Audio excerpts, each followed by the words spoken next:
another way to tidy up your work to make sure that it looks just that little extra mile of looking perfect.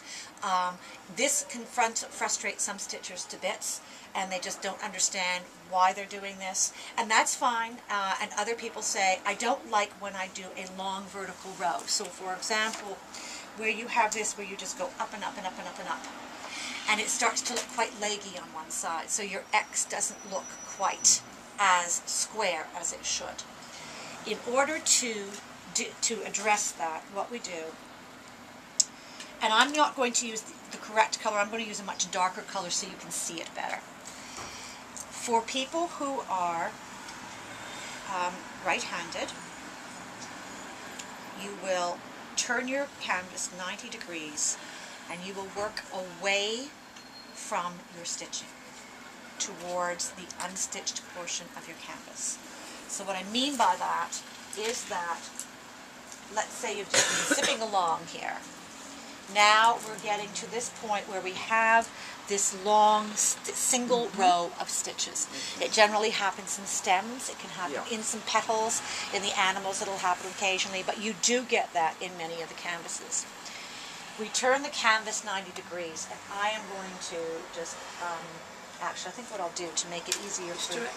Having told them never to turn the canvas, I know. Welcome to the dark side. Yeah, absolutely. Oh, I can see it creating havoc in the ordinary. You always tell me not to. Alright, so what the way we're going to turn it is you're going to stitch away from your stitching towards the area you haven't yet to stitch.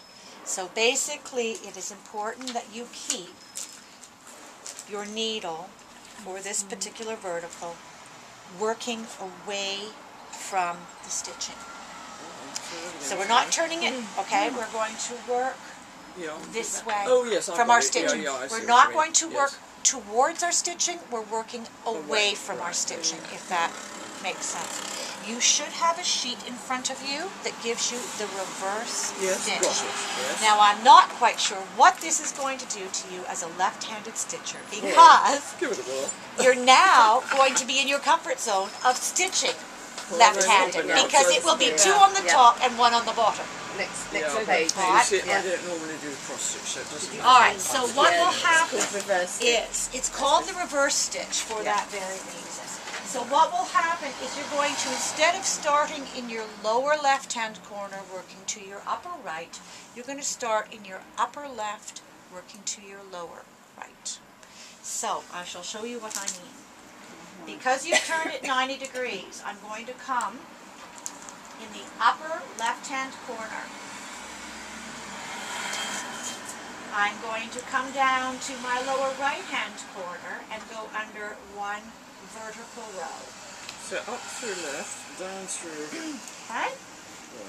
I'm then going to go back up to my upper right, going underneath two vertical rows to complete the stitch. No.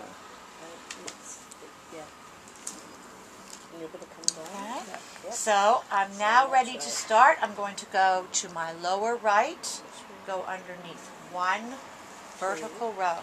That's the first part of my X. I'm going to come up to my upper right-hand side and go under two vertical rows, coming up to start my next stitch. Do I need to come? I'm happy to come around if that makes sense.